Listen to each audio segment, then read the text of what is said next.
A cső. Most igazából,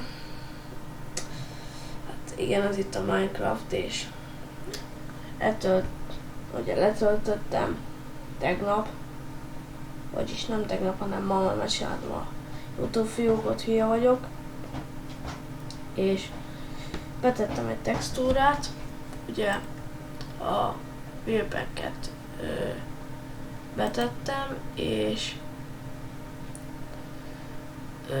mind a kettőt ugyanaz, hogy rámentem arra, hogy kész, és van vele nekem egy problémám, hogy miért ilyen szar?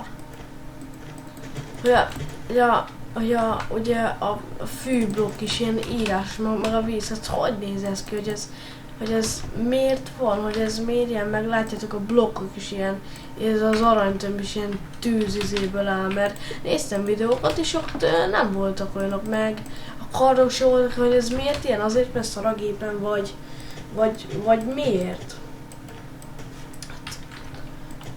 Aki tudja, hogy miért, az írjon oda a videó alá, az nagy segítség lenne, mert ez elfogadható, hogy néz ez így ki, hát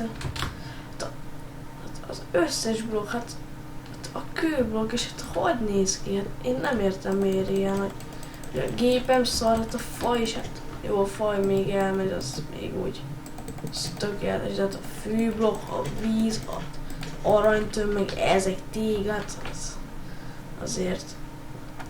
Na mindegy, aki tud nekem segíteni, az írjon a videó alá. Na, cső!